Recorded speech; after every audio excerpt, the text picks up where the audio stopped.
Mr. President, we join colleagues in thanking Assistant Secretary General Miroslav Zhencha for his briefing.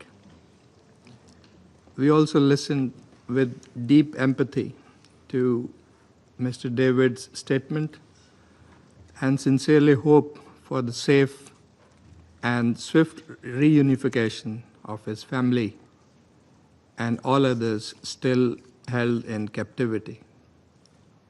The taking of hostages is a clear violation of international law and totally unacceptable. Hostages must be released. Among other things, this was a clear demand in the draft resolution of the Security Council presented by the E10, including Pakistan in June. At the same time, let us be clear on the gravity of the overall situation on the ground. And it is not just we here in the Security Council or the wider membership in the General Assembly who are watching and who are worried. The entire world is watching in disbelief. Civilians have suffered the brunt of Israel's war on Gaza. Nothing can justify the indiscriminate killings, the starvation of an entire population, the collective punishment of a besieged people.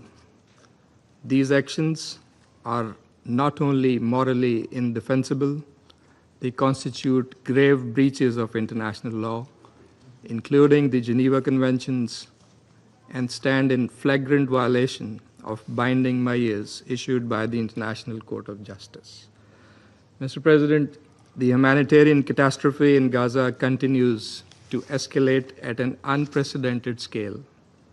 According to UN human rights experts, Israel's widespread and systemic abuse of Palestinians in detention and arbitrary arrest practices over decades, coupled with the absence of any restraints by the Israeli state since 7th October 2023, paint a shocking picture enabled by absolute impunity. Around 9,500 Palestinians, including hundreds of children and women, are currently imprisoned, around one-third without charge or trial.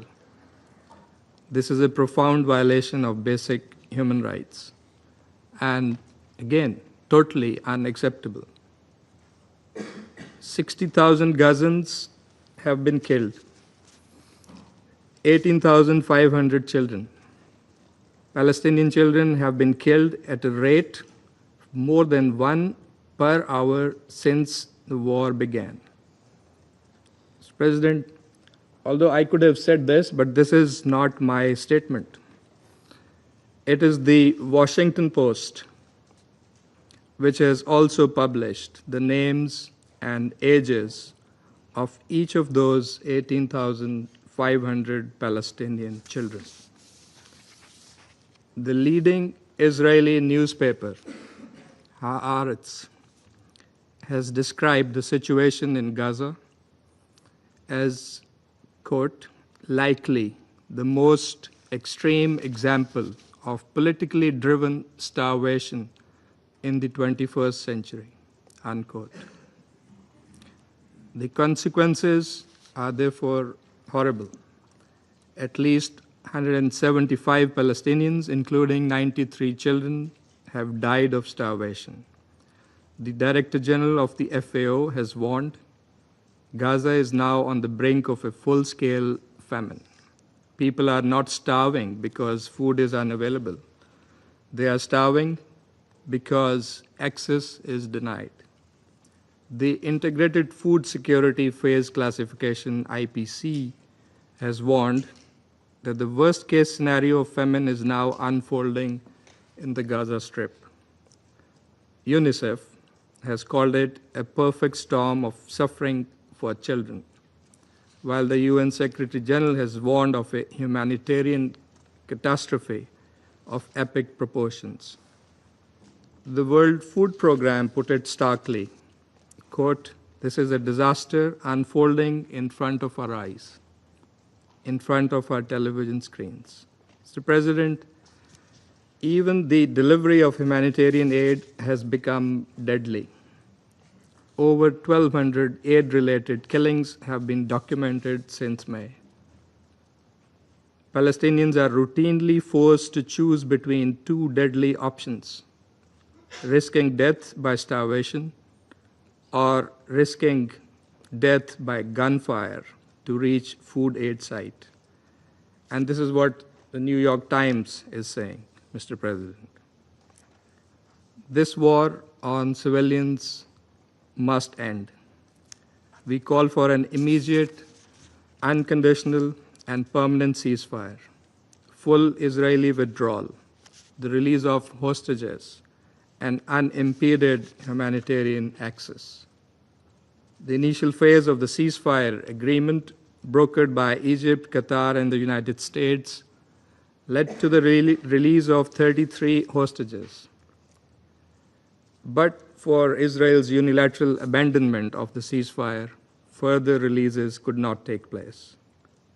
Thus, the suffering continues, and it continues on both sides.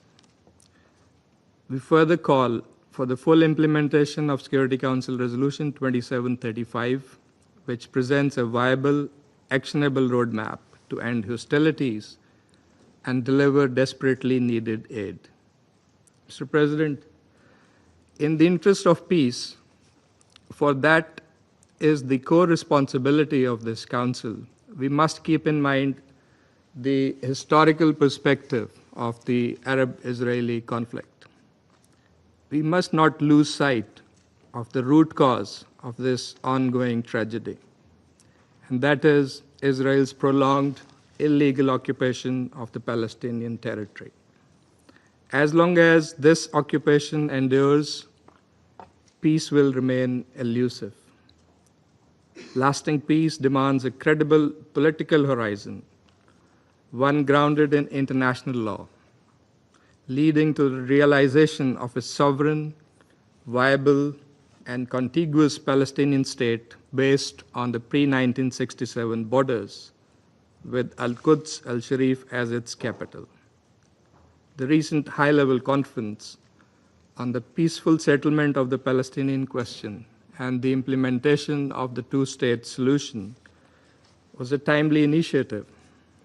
It must be followed up by concrete and coordinated international action to finally achieve the long-coveted peace and stability in the Middle East. Mr. President, human rights are universal and indivisible. Human rights cannot be partitioned, and justice must never be selective. The imperative, legal, political, and moral, is crystal clear. We must act now to end Israel's brutal and illegal war and the unconscionable suffering of the people.